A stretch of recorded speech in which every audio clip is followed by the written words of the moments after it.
Est-ce que la situation de la langue française au Québec, notamment à Montréal, elle est raisonnable? Non! Non, OK.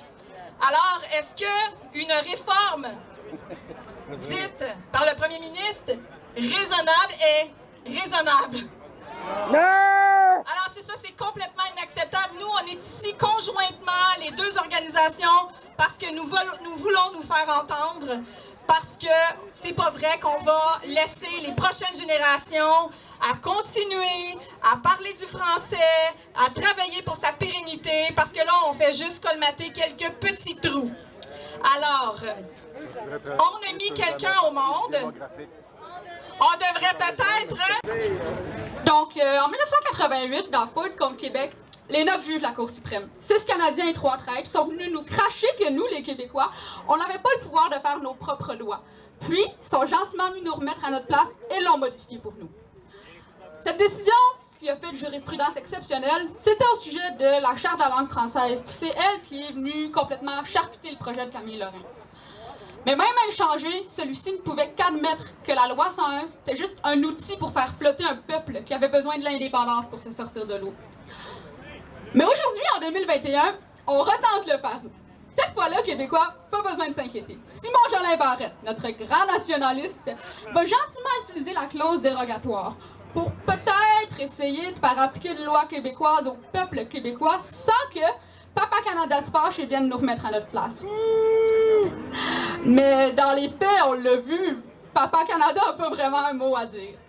Puis mon Dieu qui doit être fier de nous. Des bons petits Québécois, gentils, dociles, soumis, tout ce que vous voulez. Des bons petits francophones qui font des bons compromis, qui veulent pas trop déranger le statu quo, qui présentent des belles mesurettes à la discrétion d'eux, puis qui travaillent assez fort pour s'assurer qu'une élite, chiffrée à 17,5 %, va quand même pouvoir aller s'assimiler sur les bancs de danse. Parce que c'est seulement avec un pays que notre îlot de francophones va avoir de quoi redire à l'océan d'anglophones qu'est l'Amérique du Nord. C'est seulement avec un pays qu'on va pouvoir à notre tour cracher sur la Cour suprême. Puis c'est seulement avec un pays qu'on va pouvoir sauver notre langue. Fait que Simon, si t'es pour jouer à Camille Lorrain, honore donc sa mémoire, puis arrange-toi pour qu'on puisse parler français encore une couple d'années. Puis nous, notre job, c'est de s'assurer qu'on va parler français pour les millénaires à venir. Notre job, c'est de faire un pays. Vive la langue française et vive le Québec libre! C'est aussi une co-porte-parole du mouvement des jeunes souverainistes. Je vous présente Catherine Bouliane-Complaisance. J'aime le français montréalais, imprégné des accents des nouveaux arrivants, celui de la Gaspésie que je comprends à peine, jusqu'à celui parlé dans le fin fond du bois. Je vous parle ici aujourd'hui, mais je suis précédée par des millions d'autres Québécois et Québécoises qui parlaient aussi le français et qui l'ont fait survivre parfois seulement en rêvant en cette langue. J'ai derrière moi des grands noms, comme Pauline Julien, Les Roses, Michel Lalonde, Jean-Olivier Chenier, mais aussi des plus petits noms, comme ma mère, mon père, des ouvriers, des épiciers, des teneurs de dépanneurs, puis ceux qu'on chuchote, comme Bozo les culottes. Il y a eu avant moi des milliers de militants qui se sont fait matraquer, gazer et insulter pour le simple fait d'avoir refusé l'assimilation. Pour eux, on doit continuer le combat. On se le doit à nous aussi, puis à ceux qui viendront après nous, pour leur laisser une identité puis une appartenance.